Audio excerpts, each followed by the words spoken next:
Hi, everyone. Welcome to the Grants and Contracts podcast. You'll see that today I have a little different of a guest.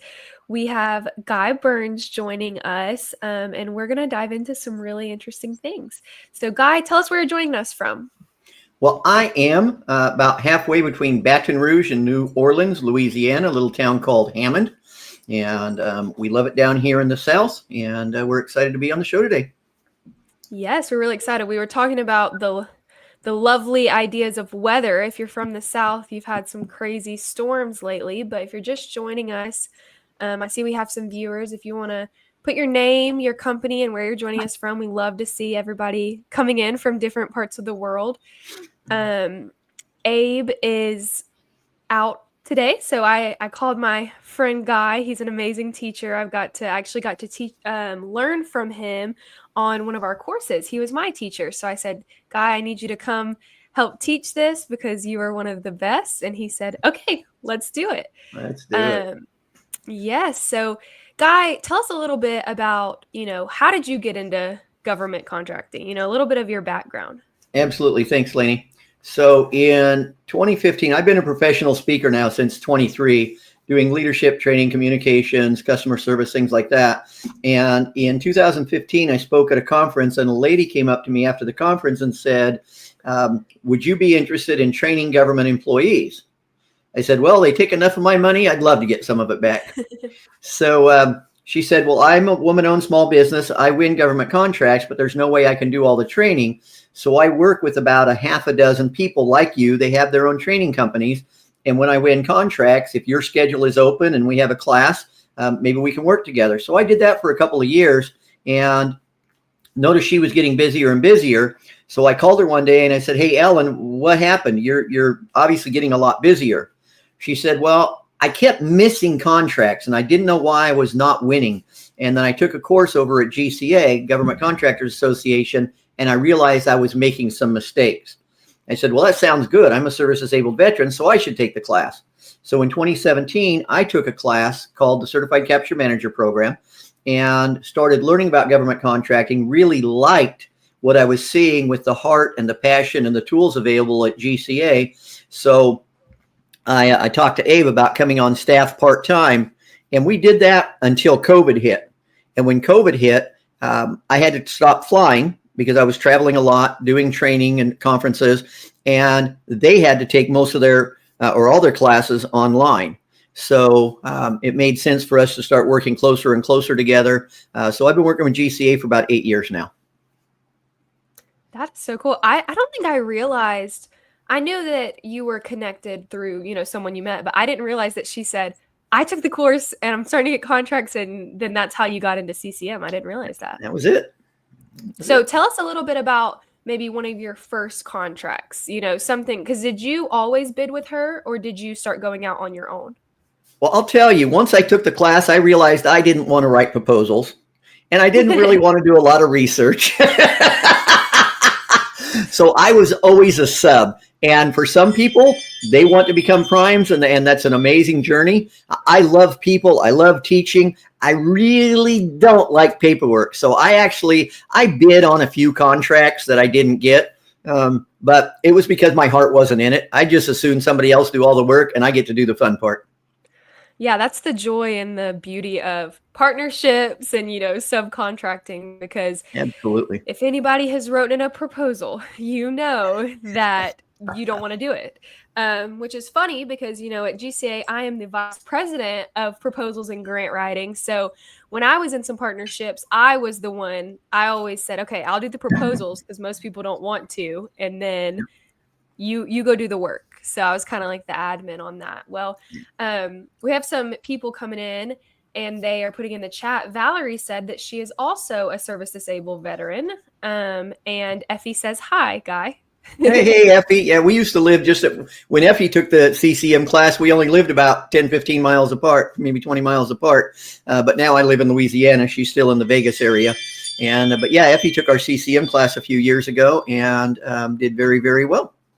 Yeah, she was actually in my cohort. So Yeah. we took it together. Before we dive into marketing in the fourth quarter, that's what we're here to talk about. I know that's what everybody is excited. Nadia just said that she is a fellow Louisianan as well as you. Let's talk about CCM. So when does our next CCM start? It's going to start soon, correct? It is. We're about a month out now. So if any of you are interested, we'll be putting my calendar link available to you if you have questions on it. And the Certified Capture Manager course is a 12-week program that really prepares you for all the ins and outs of government contracting. You'll get bits and pieces of it today. You'll get to see a flow. You'll kind of get to see the teaching style. And if you see some things you'd like today, we'd love to have you reach out. It is actually July 8th. It's a Tuesday night. And so we are just about a month out. And the cool thing is anybody who signs up now, signs up this week, they actually get access to what's called our prep course. And it is a $3,000 program, and they get that absolutely free if they sign up this week for the CCM. So we'll make sure you get my calendar link. Miss Laney will be putting that in a couple of times throughout the day. And if you have questions on the Certified Capture Manager class, we'd love to chat with you. Yes, and I'll kind of just for those joining, if you haven't heard my story, the cool thing about CCM is it's for all levels. So, Guy was already doing contracts and he came in to do CCM, but in my background, I wanted to get into government contracting, but I didn't know anything. So CCM was my first kind of dip in the water of government contracting, but it's for everyone. So you can already have businesses doing contracts, or you could be like me and just you want to get into the world and you don't know how. It is an amazing course. It's 12 weeks and the amount of information you get is just insane. I have now probably sat through, including my course, maybe 5 of CCMs, and I learn something new every single time I sit through it. I mean, I feel like every single week I learn something new just because your brain can't absorb it all at one time. You got to listen to it multiple times. But I also I'm one of the teachers. So you will see me one week. I get the honor to teach alongside Guy. So yeah, Guy, let's dive in to fourth quarter marketing. And absolutely. So let's call up our slides. So we are looking at fourth quarter marketing. And the interesting thing that's happening right now is some of you may have heard, maybe not, I don't know, but some of you may have heard we had an election and there's a new president. Maybe you heard that? Well, a few things have changed in government contracting in the last 6 months. And so the reality is many contracting officers were frozen into inaction. They were doing the absolute minimum they had to do. Contracts, the RFPs that were already out, things that were already committed, they've been following through, but they were really hesitant for several months to do anything. And so we're now coming up on fourth quarter. Obviously, July, August, September is Q4. And every year, the government spends more in Q4 than any other time of the year. The biggest reason being is they get X amount of budget every year. And part of it is committed, and then part of it is set aside for emergencies or for things that they need. So they don't commit all of their resources. But when they're coming up to fourth quarter, they know if they don't spend all the money, then they're going to lose it. Their budget will go down next year. Nobody ever wants that. And here's an example, real world, of some of the things that frustrate me in the government space. In 1982, most of you on the call probably weren't born then. In 1982, I was in the Navy. And my ship was out at sea, so I was temporarily assigned to the naval base in Pearl Harbor where my ship was. And we were told that the government was going to be buying a bunch of new dressers for our barracks. So we had to take the old dressers out because they were starting to break down, and we were getting all new dressers in the barracks. So I wasn't living in the barracks. I was married at the time. So we started taking these dressers out and smashing them up, putting them in a dumpster so that we could have the new dressers shipped in. Well, I'm looking at these dressers, and they're in pretty dang good shape. And we were early married. Yeah, I was 21, 22 years old, and my wife was pregnant. We thought, well, we want a couple kids. We're going to need a couple dressers. And we had one kind of rickety one, so I brought it to the base, smashed it up, and took a couple of the ones from the barracks that were supposed to go in the dumpster. They were in such bad shape that I still have one of them, and I still use it. That is 43 years ago. This dresser was in such bad shape that the Navy was throwing it into the dumpster so they could get new ones. I've moved 15 times since I got that dresser. You know how hard moves are. So the government needs to spend money or they're going to not get their budget. So realize that fourth quarter is always a big time. This fourth quarter is probably going to be the largest fourth quarter ever because contracting officers were frozen. So a whole bunch of stuff is going to happen in the next 90 days. So you are in the right place at the right time. So let's look at some of the thought processes of what's going to be going on. So the biggest thing what's that? Sorry, I want to kind of do a little bit of clarification. So the government works on a fiscal year. So, when I think fourth quarter, I'm thinking October, November, December. That's not their fourth quarter. Their fourth quarter is coming up. Correct, Guy? Yeah, that's brilliant. Every agency every type of government contracting is different. So federal is all September 30th is the end of their fiscal year. And then October 1st begins a new year. Most states work on July 1st to June 30th. So their fourth quarter is a little bit different. So that's a brilliant point. For those of you a little bit newer to contracting may not realize that fourth quarter is July, August, September. So brilliant point. Thank you, Ms. Laney. So where are you fishing? So it's going to be important. Some of you have been in contracting for a while and you're looking for some tips. Some of you might be a little bit newer. So we're going to talk about something called a Dream 100. And we want to fish where the fish are. So this is a picture of one of Abe's fishing trips. He's our founder, our president, our guiding light. And this is one of his fishing trips. And he was telling me about a different story, though, where he went out fishing on a contest. And you paid like $25 or $30, something for the fishing contest. And him and a couple of his brothers went out. And what they had done is they had tagged some fish. And they put like $10, $20, $50. They put tags on the fish. And if you caught that fish with the tag, you could turn it in and get cash for it. Wow. Well, he and his two brothers caught like 1 or 2 fish with tags on them. They didn't get their money back. But this other guy came in with like 10 or 12 fish, and all of them had tags on them. And they went up to him and said, "Oh, how'd you do that?" He said, "Well, I have this routine when I fish. I go out really early in the morning, about 4:30, 5 o'clock. I go out to where I'm going to be fishing that day.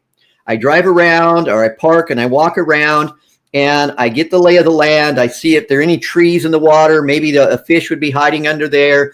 And I just kind of, get in commune with the lake and just relax and focus on my day."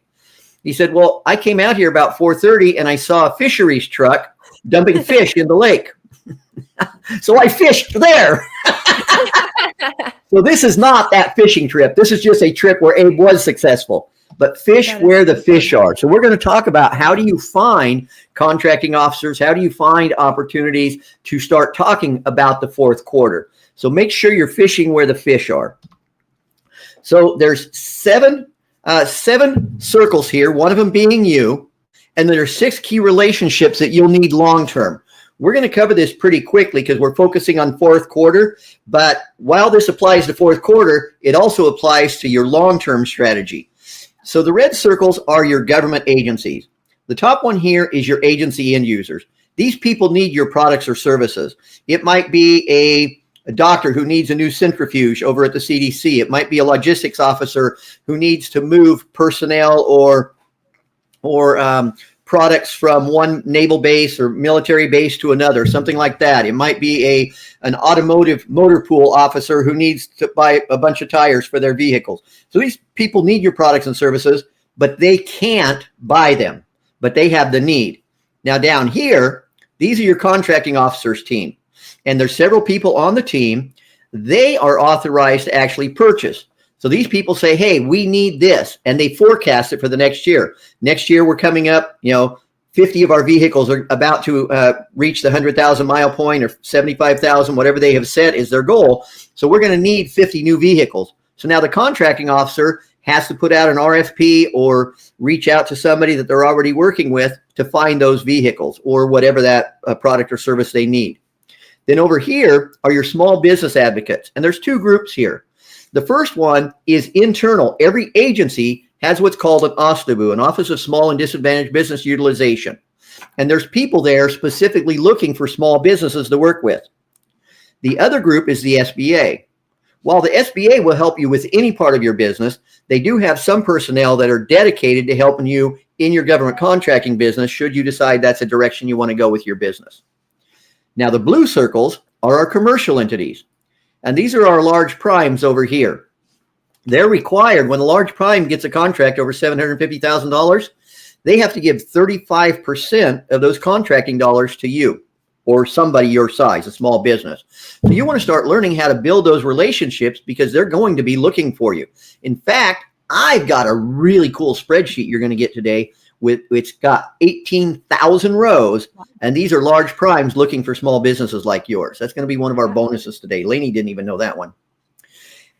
Over here is our small businesses. Like Lainey and I were saying earlier, if Lainey and I were to partner up, I would be doing the sales, I would be doing the relationship building, she would be doing the proposal writing, and we might find an opportunity to work together. You're going to need other people. About 70% of all government contracts, at least at the federal level, take more than one contractor because the government likes to put out contracts that require a lot done. And sometimes small business can't do all of it. So you might partner with somebody because of their designation. You know, we've got a few service-disabled veterans. So thank you for your service. Oops, that was not what I wanted to do. We've got a few service-disabled veterans on the call today. So I want to thank you for your service. For those of you who are veterans, especially if you're service-disabled, you went through some things. So appreciate that. Maybe you see an opportunity that's perfect, but it's an SDB/OSB set-aside. Or maybe you see an opportunity that's 8A, but you're not 8A qualified. So you're going to partner for a lot of different reasons. And then the last one here. Yes, go ahead, Lainey. I want to kind of give a plug too, because we have something, we do it once a month. It's on Tuesdays, and it's called Teaming Tuesday. And what it is we have this idea of kind of like speed dating of let's find partnerships, you know, and like Guy was saying, maybe if we partnered, he is a service disabled veteran, but I'm a woman on small business. So that's a double, you know, certification that we would have with any contracts we're going with.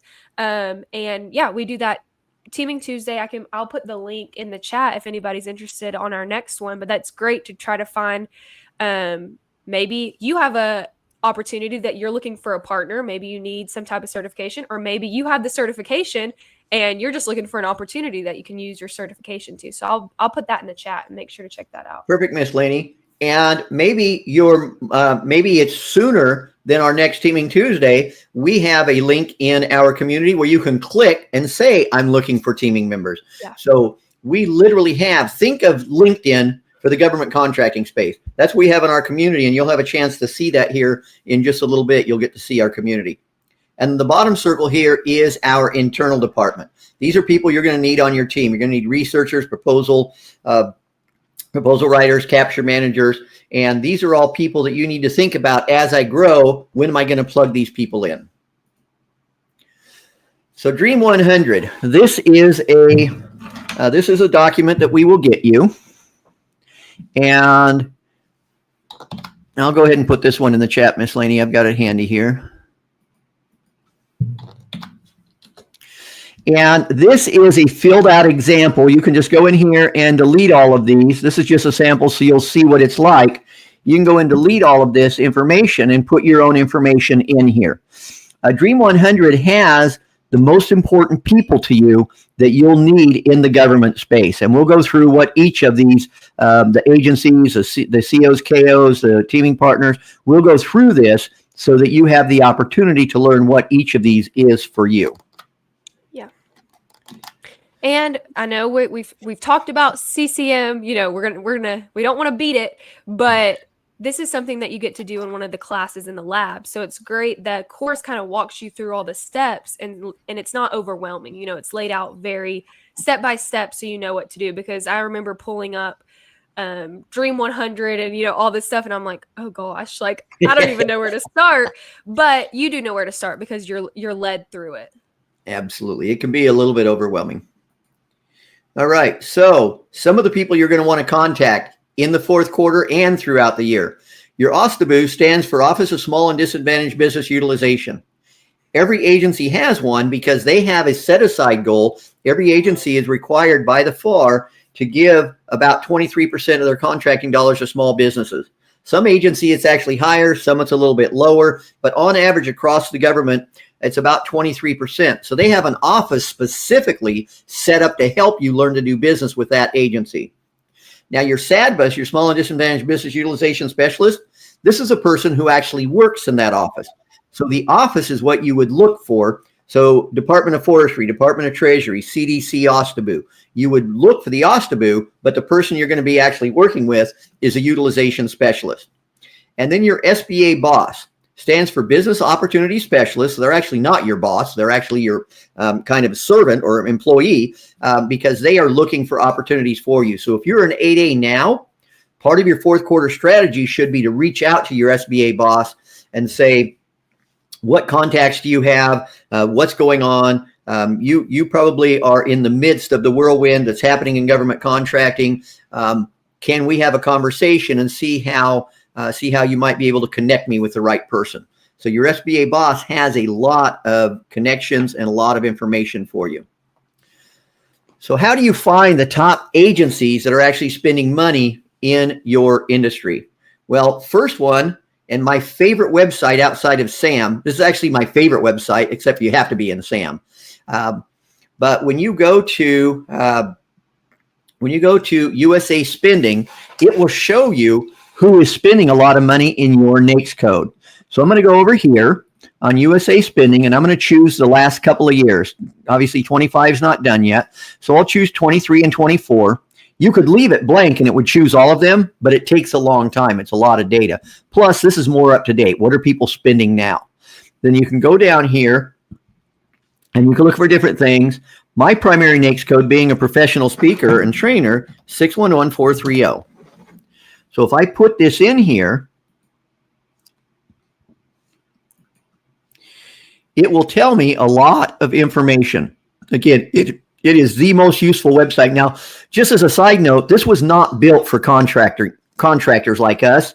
The second President Bush back in the early 2000s signed a bill saying people should be able to see where their tax dollars are spent. Yeah. So there's about 400 data points that feed in here. How are some of the ways you've used USA Spending, Lainey? Yeah, so me and Abe joke that it's another tool for legal spying. But say a company kind of does the same thing as you. They're a manufacturer or something like that. You can actually type the company's name and see what agencies they've worked with or, what contracts they got. I like that. And then I like also being able to go through and type in the keywords for if you're looking at a contract, maybe somebody's had it in the past, who's had it, how much did they spend on it, that kind of stuff. I like that a lot. I love using USA Spending. Sometimes I just like to use it to be nosy if I'm just thinking about something and I want to pull it up. And I love showing people this because people don't understand that it's all public knowledge. So anything that is put out, we can see it from the year before. So it's a really good tool when you're kind of in anything in government contracting. Yeah. So again, it was designed for transparency in government spending, but there's a section that's perfect for us. So like Lainey was saying, if you knew of a certain company, if you knew their DUNS or you knew their UEI, you could put it in here, or if you knew their name, and then it'll tell you the number of contracts they've gotten, how big they are, different things like that. So in this case, we suggest you not use awarding agency. We should suggest you use a sub agency because the DoD is just too big. Okay, They spent $884 million in my NAICS code last year, or in the last 2 years. But if you break it down into sub agency, then you'll see the Army spent $361 million. FFA is actually obviously not part of the DoD. They are a large purchaser of training, departmental offices, which makes sense. This is an admin, Department of Navy, Air Force. FEMA did quite a bit of training. So you can start seeing, for me being a service-disabled veteran, I would hone in on the VA because they have a Vets First program. So just realize USA Spending will show you a lot of information, where the money's being spent. And just because it shows there doesn't mean it's actually done there. Obviously, VA in Maryland, Virginia and Maryland are right by Washington, D.C., and that's why there's a lot there. But a plethora wealth of information that you have on USA Spending. So that's where you can find. Yes, go ahead. And another thing about USA Spending is you can actually find grants. It has your grants too. So you're able to see federal grants, if a nonprofit has gotten something, where is that money going? The biggest grant is Medicare, so you kind of have to put that out. But it's just cool for, our nonprofit side and our for-profit side. Excellent. Thank you. So the next thing you're going to want to know is where do I find these contracting officers? You said I should reach out to them, Guy, and it's fourth quarter. How am I going to find a contracting officer? Well, when we go to sam.gov, you can log in, which for the interest of time, I'm not going to bother logging in today because you don't need to be logged in to find opportunities, but there are some advantages, and I'll show you that real quickly. Again, I'll use my NAICS code, 611430. And this will call up opportunities that are currently available. Okay. Now, there's two strategies here. One is looking at what's currently available, but the other is reaching out to a contracting officer, because once something becomes what's called the public domain and it is listed here on SAM, there's certain things you can't do. You can't ask them, hey, would you make this a sole source? Would you make this a woman-owned set-aside? Once it's in the public domain, you can't do that. All you can ask is questions about the opportunity, and those questions are shared with everybody. But before something hits SAM or is in the public arena, then you can ask certain questions. And we've got an email template that we're going to show you here on how you might reach out to a contracting officer. So to find a contracting officer, so if I look here, I've actually written a book on DISC, on using it for helping employees and leaders and things like that. So I absolutely could teach this class. So if I was interested in doing this, I would click on the opportunity, and as it loads, it will tell me a little bit about it, when it was published. It looks like it was published yesterday. The response date is due on the 18th, so I would have about a week to write that. It is in my primary NAICS code and my primary PSC code. Now, notice there's no set-aside here. So I might be bidding against huge companies like American Management Association or Stephen Covey. I could be bidding against big companies. I try to stay with small set-asides, although if it's in my wheelhouse, I might bid on it. Place of performance, Fresno, California. So I know that I'm going to be either finding a teaming partner in California, which is another reason you might want one, because you don't want to go to Fresno. If anybody's ever been to Fresno, it's like dirt. Dirt. And so maybe I don't want to go to Fresno. And I grew up in California. That's a lie. I didn't grow up anywhere. But I got older in California, not too far from Fresno, actually. So I get to pick on them. How many times did you move, Guy? I know you said 14, but how many times in all? I have lived in 15 states, 30 cities, 44 houses, and 2 submarines. Oh, my goodness. That is insane. I've moved 4 times, 2 of those when I was married. So I only ever moved. Well, and some of those, about the first half a dozen, I was a kid, and so I didn't have any control. But still, yes, I have moved over 30 times as an adult. You are an expert mover. That's what you should do. I am very good. No, I don't want to do that. I bought my house, and I'm not moving ever again. I'm just right here. This is it. This is my last one. So here's the contracting officer that we talked about. So if this was your industry, if you were in training, then now notice that the training is in California, but the contracting officer is up in the greater DC area, what we call DMV, DC, Maryland, and Virginia, or sometimes it's called the NCR, National Capital Region. So this would be somebody I could reach out to. And I couldn't talk to them specifically about this opportunity as a set aside, but I now have somebody in my industry. So that's how you want to start finding your contracting officers. So did we put sam.gov in there? Yep, we did. Thank you.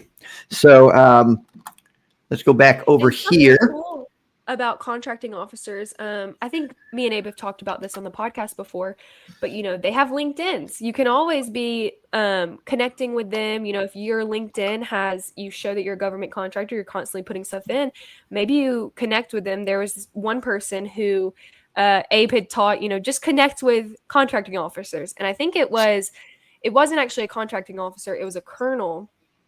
And he posted an article or something that he had wrote, and a guy liked it on LinkedIn and commented and said, "This is really cool." Well, I guess the contracting officer, he said, "I don't know him." Clicked on his name, realized that he worked in a certain industry that he needed some help in, ended up messaging him, and then he ended up getting a sole source contract that way, just from "That's very cool" on LinkedIn. Yeah, people buy from people they know, like, and trust. That relationship triangle of all the things that I ever learned about government contracting. It was interesting to me because I've been teaching in 1989, 1990, maybe not 1890, not that 1890. old. 1990. I read a book called Relationship Selling by a guy named Jim Cathcart. And it helped me a lot in my sales career and my training career over the years. And then about 10, 12 years ago, I joined the National Speakers Association. As I moved up and I started getting recognition as a professional speaker, I joined the association and became a certified speaking professional. And I actually got the opportunity to meet Jim. He's part of the association, and we had dinner together. And it's like, meeting your hero is like, oh, I read your book like 30 years ago. And so I've always taught relationships in commercial selling. But I thought, how do you build a relationship in the government? Isn't Washington, D.C. just this big, ugly blob of ickiness, and you just send in your proposal and they say no? Isn't that how it works? And I learned when Abe was teaching me the class, when I took it back, 8 years ago, that he said, Guy, these people are just like you. They get up in the morning, they have their coffee, they get stuck in traffic. They're just people. Yes, they have rules that they have to follow. The Federal Acquisition Regulation has rules. In fact, that's why the Certified Capture Manager class, and that's why GCA exists, is back just after the housing bubble burst back in 2007, 2008. Abe had been very heavily invested in real estate. He had real estate agents working for him. He had his own mortgage brokers that worked for him. He had construction crews, and they were buying and doing fix and flips, and literally had this whole conglomerate. He had a huge office with lots of people. And when the housing bubble burst, they basically became insolvent. They had a bunch of properties ready to sell. The bank wouldn't loan on. They were mortgaged into or leveraged into a bunch of properties that they were about to rebuild, and they didn't make any sense to rebuild them because they weren't going to be able to sell them. And they basically lost everything. And Abe has built several businesses, sold one of them for over $10 million. And he's an entrepreneur at heart. In fact, he's only worked in corporate America 5 months in his entire life. Yeah, which is insane. It's so insane. He's in his 50s, and one time he ventured into corporate America and he said, nope, this is not for me. I want to be a business owner. So his business was in the tank, and he met a retired contracting officer who had been in the Army for 27 years. And the guys, they got talking. They had an office in the same building. And Dennis said, I'm really frustrated because, I got out of the Army a few months ago. I built a website, but I'm not getting any clients. And Abe said, well, how are you marketing? He goes, well, I built a website. Well, yeah, but how are you marketing? Well, I built a website. Are you not listening? And Abe's like, that's not exactly the way business world works. You don't just put a website up and all of a sudden get a lot of clients. You have to market. You have to reach out. You have to have a good message. So Dennis asked, Abe, what do you do? He said, well, most recently I've been doing real estate, but I'm an entrepreneur. I'm going to build something else, some other business. And a little light bulb came on top of both of their heads, and they're like, why don't we work together? And the whole reason GCA exists is because so many small businesses make mistakes. And Dennis would say, I would get a proposal from a small business, and I really wanted to award them the contract, but they had violated something in the FAR. They hadn't dotted their I's. They hadn't crossed their T's. They'd done something wrong. And so I couldn't give them the contract. And so the whole reason GCA exists, and just like Ellen's story, when I met her, she was doing around $1 million a year. She took the class. The next year, she did over $3 million. And so she got super busy. And that's when I decided to take the class to learn about government contracting. So here's a sample email, and we will make sure all of you get this. You can even copy and paste it and put it in the chat if you want, Miss Laney.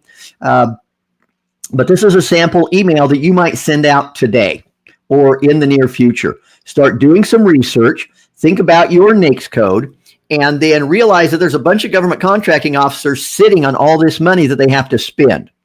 So when we start out, you always want to get a subject line that's a little bit different than anybody else.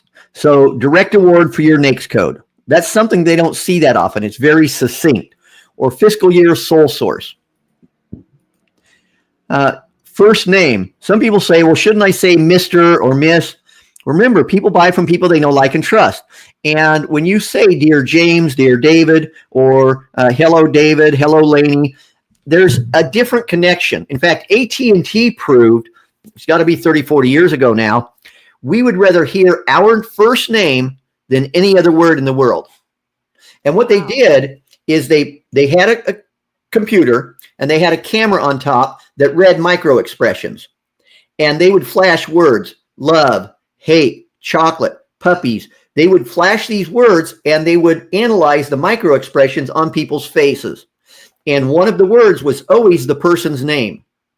More people responded positively to their name than any other word in the world, even money, sex, love, chocolate. I couldn't believe chocolate. But so people would rather hear their name than anything in the world. There is just something about it that we've been, it's one of the first words we hear is mommy loves James, mommy loves Laney, daddy loves Guy. So there's something about that. So use their first name. We highly encourage it. Don't put Mr. Smith, Mrs. Jones, things like that. As a fiscal year, go ahead. So I have to say this. So I haven't announced this on the podcast, but I am expecting a baby due in December. So we're really excited. It's my first child. But it is so funny because me and my husband do not agree on names. So, we're talking about first names. This child will have this name, obviously, the rest of its life. It's going to hear everything. And it has been a challenge. And, everybody wants to give their opinion of their favorite names. So I think that's funny. I joked with, at our staff meeting, we have something that we teach called Asramrop CC, which is the goddess of government contracting. I said I was going to name, it's a girl, so I'm going to name her that, but not really. But it's just funny talking about names because that's what my life, me and my husband text all day, sending each other names back and forth, and we don't like the other ones. So yeah, my daughter's name is Cheyenne, and that was months of going back and forth with different names once we knew. In fact, we didn't know. She turns 40 this month, and so we didn't know until she was born. And so she would have been Levi Nicholas if she was a boy, and she is Cheyenne Christine. So we did that same thing. So this is something you might want to write to a contracting officer. As the fiscal year continues to close out, I was wondering if you have any immediate needs for micro purchases, sole source, or simplified acquisition. And we'll talk about what a simplified acquisition is in SAP here in a few minutes. We can respond very quickly to any of these requirements. We specialize in whatever your industry is. You've already put in your NAICS code, and so you can put some information there. We can work with our SBA boss. If you're an 8A, you're going to have an SBA boss assigned to you already, so you would put that. We would love to solve some of your time-sensitive acquisition needs. Notice it's about them, about them, about them. We don't say, we are a small business and we should get money and you should love us because our dogs love us and our moms love us. No. You have a challenge. It's time-sensitive. We'd like to help you. Every time you write something, always be thinking about them because they get emails every day. Feed me. I want. Do this for me. No, this is you. You've got challenges. How can we help? So whenever you write it from the perspective of the reader. Okay, so this is a sample email that you could use. Miss Laney put it in the chat. You can copy it, adjust it, put your NAICS codes, put your industry, tweak it to your voice. This is a relatively generic, but it's a good template, a good sample. Okay, so we're going to look at where to find primes. Now, a little while ago, when we went to USA Spending, I think I still have it up, don't I? When we went to USA Spending, as Miss Laney said, you can put in recipients. So you can go in here, and if you know who a prime is, then you can put that information in there. Or when you go by NAICS codes, one of the things that you can do, come here, is click on recipients. So it's fourth quarter. You might be reaching out to some large primes and say, what's something that you're bidding on in fourth quarter? But you always do it as what's in it for them. As a large prime, you take care of a lot of responsibilities for the government. We would love to be on your team and support your agency or to support your company as they provide services to government agencies. So again, tweak that, the other letter that we talked about, tweak it for their needs. Their needs are, they're a big company winning contracts. How are you going to take advantage of fourth quarter? That way you don't have to write proposals. You don't have to find the opportunities. They have a big team doing that. You get to do the fun part. You just have to do a small proposal based on the section that they want you to do. So it's much easier to get started a lot of times in the government space as a subcontractor. So here are the biggest recipients in my industry. So SAIC, which makes sense, they are a pseudo agency. They're a private company, but they almost act as a government agency. And but then all of these companies are winning a lot of money in my NAICS code, which is training, personnel and management development and training. So I could do some research on each of these, find out what they, now Boeing probably wouldn't be a good match. Most of their training is probably more on the aircraft themselves, different things like that. So you need to do a little bit of research, go to their website, see what type of company they are, but these can be a good opportunity. Now, I wouldn't go after billion-dollar companies. If you're a micro business or if there's 3 or 4 of you in your team, might not be ready for that. So I might come down here to some companies who are doing a little bit less. Now, how do you learn? Well, see, Leidos did 38 million in the last 2 years. So they're a small company, right? Well, if I click on Leidos, it shows me that they've done $1 billion. They probably don't want to work with me. I work from home. You know, I don't have 12 trainers. If they get a contract, they might need training in 12 different cities on the same day or something like that. Mm-hmm. So think about the size of the company when you're looking at them. So this gives you a lot of info. Go ahead, Blaney. So a company we talk about is Lockheed Martin a lot. They're massive. Mm-hmm. And I think it's funny. I don't know what I was watching. It was a video I saw. And for the first time ever, I saw someone that worked at Lockheed Martin. I feel like I've never, known anybody or seen anybody. And it was a kid graduating college. And they said, I'm going to Lockheed Martin. And I was like, that's so interesting. I've never seen that before, even though we talk about them all the time. Sure. Well, if you go to LinkedIn and put in Lockheed Martin, you'll see thousands of employees. So you can find them. So when you go to fpds.gov, I told you that USA Spending has 400 data points. As far as government contracting, FPDS is the main feed. This is where it gets a lot of its data for the government contracting side. Let's do 541511, which is, oops, fat fingers here, 541511, which is IT services. So if I go in here, it will show me who spends the most money. It will show me what sub-agency within the big agencies, and it will show me what businesses are doing the most. So Northrop Grumman is the #1 IT company this year. Normally it's Lockheed, so it's interesting that Northrop Grumman passed them this year. Booz Allen actually built the SAM website, so they are a huge corporation. So you can see different companies in here. Now, there are some things you can find in FPDS that are a little bit more succinct. About 90% of the time, I prefer USA Spending, but poke around in FPDS. It stands for Federal Procurement Data System. Poke around in FPDS because there's some really good information here too.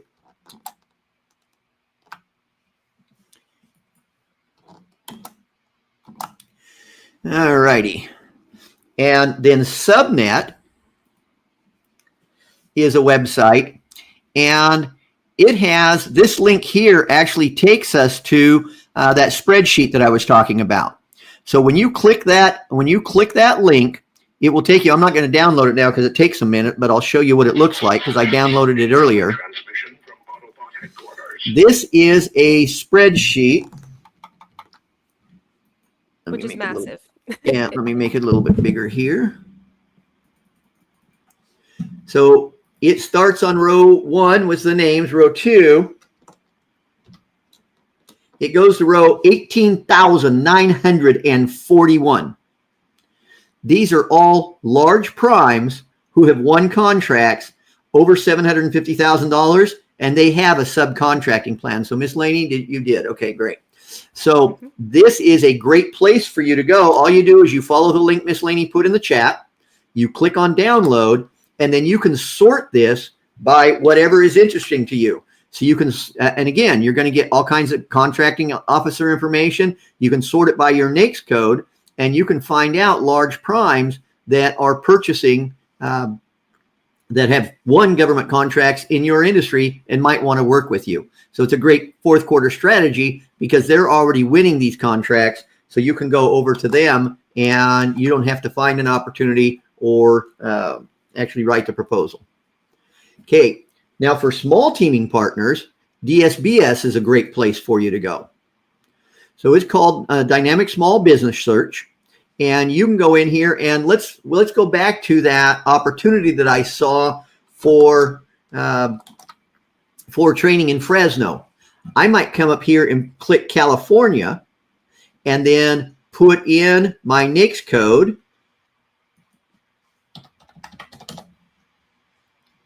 And if I was looking for a certain certification, or if I was looking for, different things that somebody might have, I could select all of that. But again, in the essence of time, what did I do?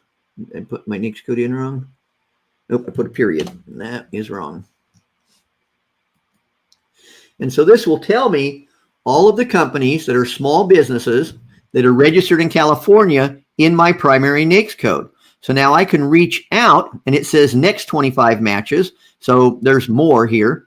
But I could look for one of these companies that maybe is close to Fresno, because it would be cheaper for me to bid on it if I didn't have to have somebody fly out, or if I didn't have to have somebody stay in a hotel room. So I might look for somebody relatively close, or even if they had to drive and stay in a hotel room, it's going to save me $400 or $500 a day on travel. So I might want to pick somebody out there so I could read through and see. Now this one is systems engineering, IBM. That wouldn't be good. They wouldn't do training on personalities, on DISC. So I would need to find the right type of people. Most contracting officers, I've never talked to a contracting officer who told me I would rather look at SAM than DSBS, because it's more succinct and you can add more things. You can add their URL, you can add different stuff. This is the default setting is the company name, the person's or the company name, the contact, where they're located, a little bit about them, and an email. But you can get it to display phone number, you can get it to display URL, so you can do some more research. And so this is a great place for you to find a teaming partner.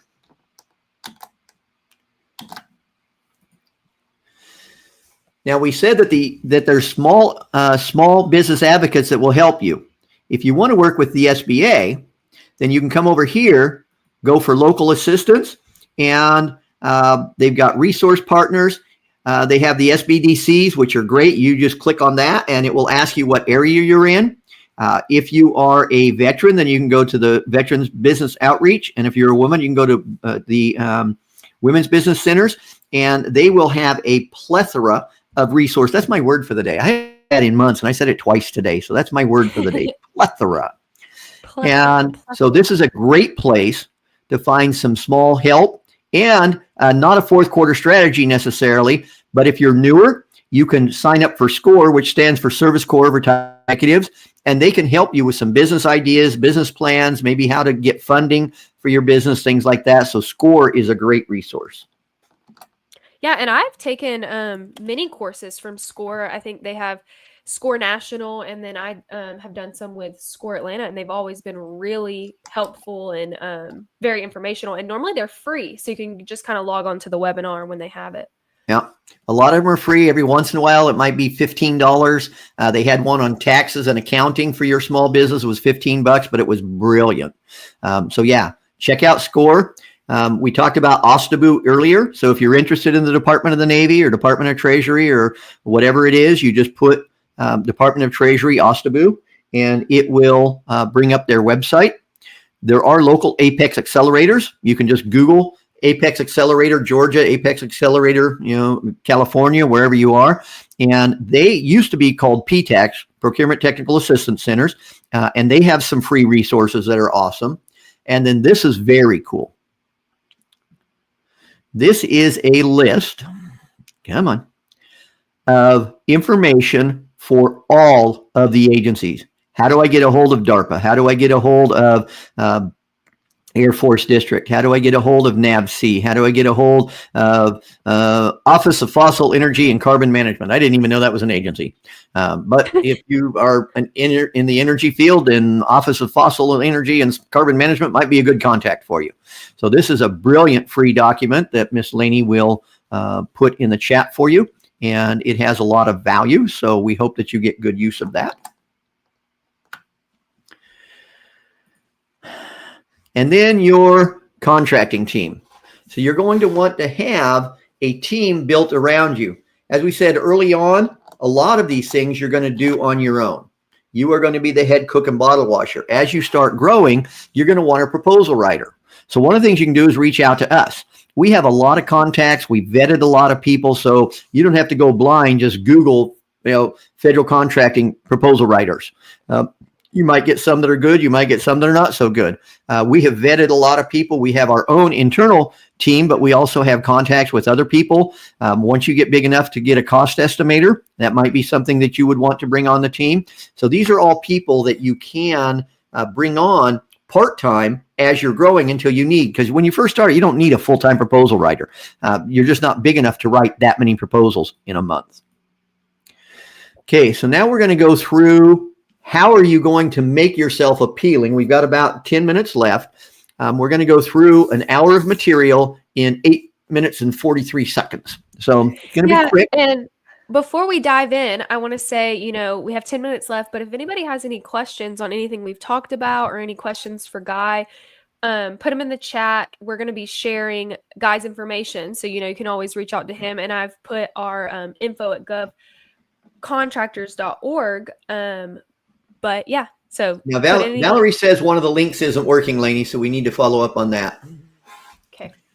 Okay. So one of the biggest things to think about, and yeah, please put questions in. One of the biggest things to think about is contracting officers are risk averse. They would rather spend a little bit more money because it's not their money than hire a small business that might fail. So looking risky is really, really dangerous. So we're going to cover the main tools that make you look less risky. One is a quality capability statement. Hopefully you have one of those already. If not, it's something that you really need. Capabilities video. It makes you look much bigger than you really are. Only big companies usually have this. When you have it, it makes you shine. What's a capabilities brief? When would you need that? You need to have a government tab on your website, or if you're only doing government business, then your website should be very government friendly. We already talked about your SAM profile. Make sure that it's complete. Same thing with your DSBS. You saw what information comes up. Probably a third of all the people, maybe half of all the companies that I've ever reviewed their DSBS, there was no company narrative. Well, it makes you look second rate. You weren't even interested in filling out your company narrative. Why would somebody hire you? These are the little things that matter. Have a professional email address. Cutie@Hotmail is not a good email to use for sending to a contracting officer, okay? So it should match your URL, your website name. And then it's so easy to get them on Gmail or even now you can do websites on Canva and have domains and everything. I mean, we're talking $20 for the whole year. Yeah, it's very inexpensive. Nobody should be using Yahoo, Gmail. I got an email from somebody with AOL address the other day. I didn't know AOL still existed. I had until a few years ago. Mine was bellsouth.net. Yeah. My dad worked for Bell South, so he set us up when we were born emails. That was my email my whole life. And the week of my wedding, it got hacked. So on my honeymoon, I had none of the confirmation because I couldn't get back into my email. So I was calling hotels and I'm like, hey, just making sure we're still good, because I didn't have any emails. Wow. So capability statement. It's a factual representation of who you are. You never lie.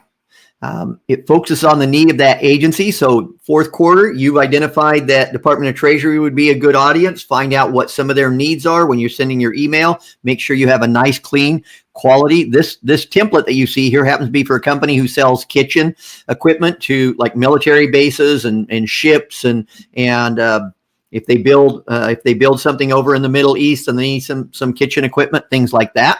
So the picture says what they do. A little bit about them. This is a flow that a lot of contracting officers have told us they like. It's quick, it's simple, and they can get in 30 seconds figure out who you are.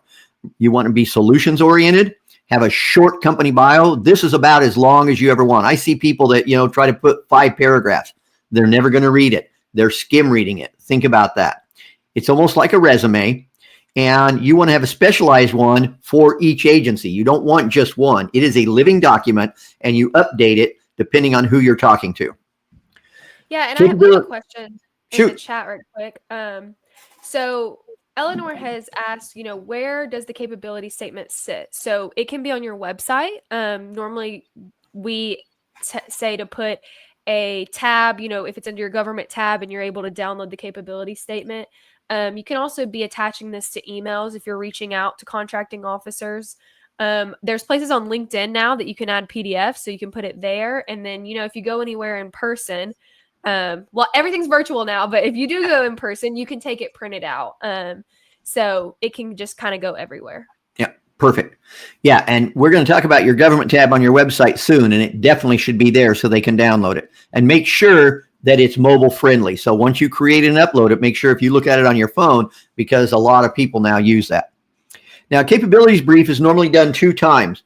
One, if you're a finalist and they got it down to the final 2 or 3 companies and they want you to do a presentation. Most of them were all in person before COVID. Now most of them are all virtual.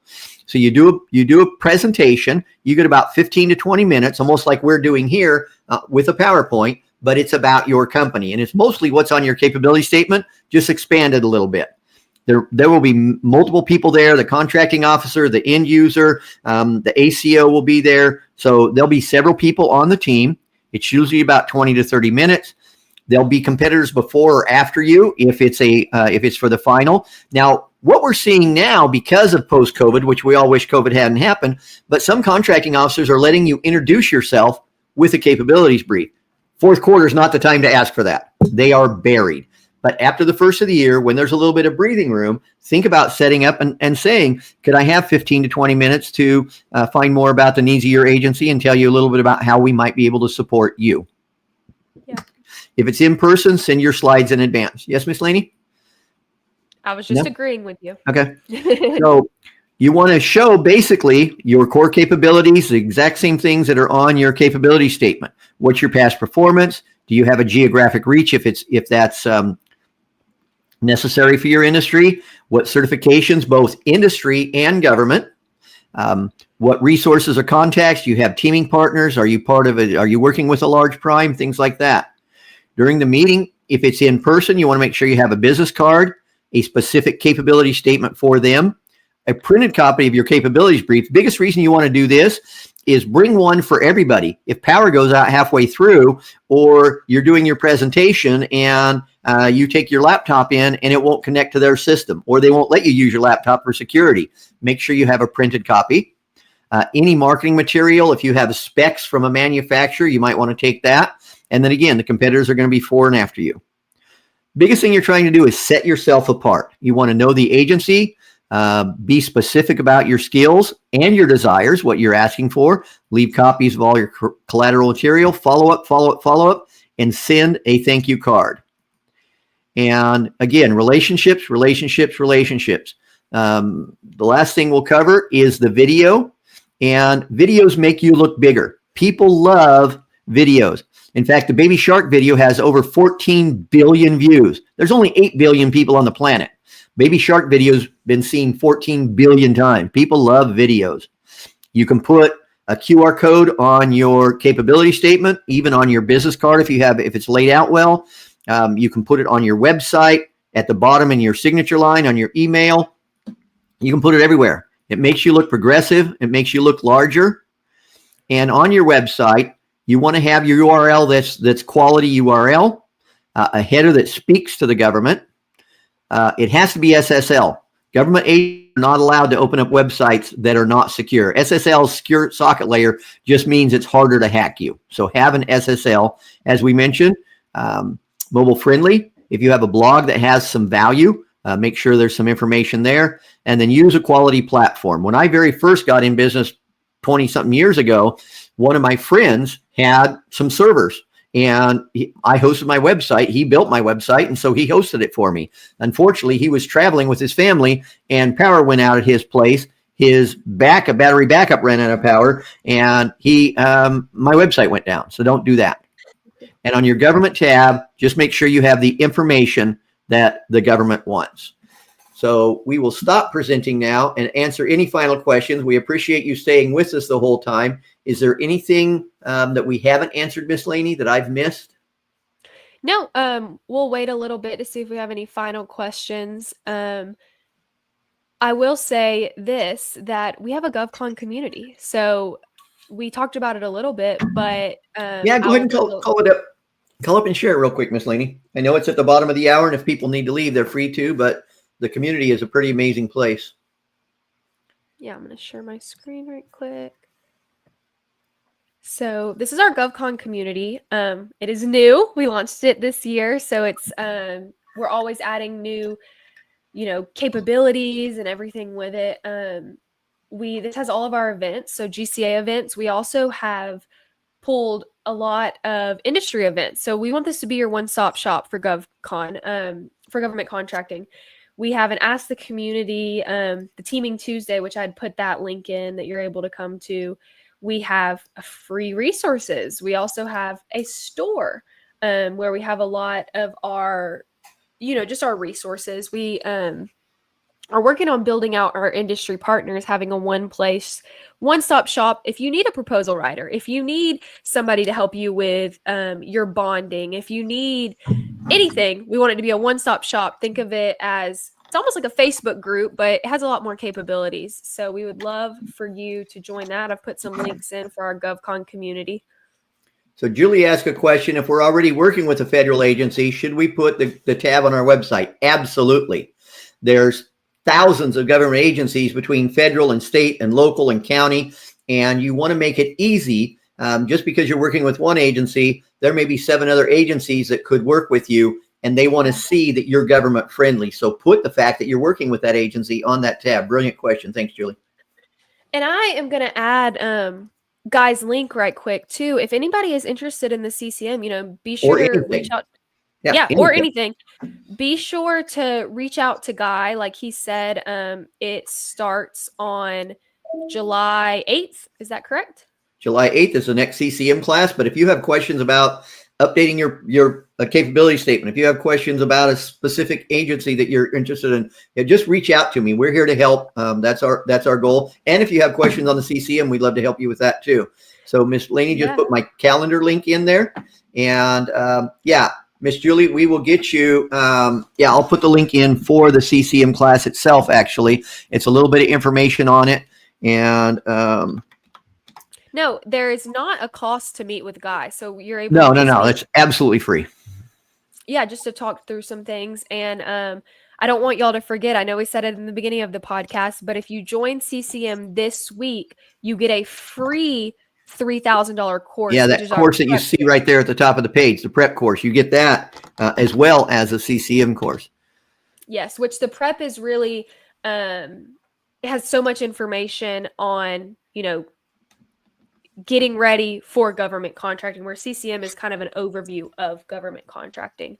So make sure to reach out to Guy or email us always at info@govcontractors.org. We're here to help, answer any questions, give any resources.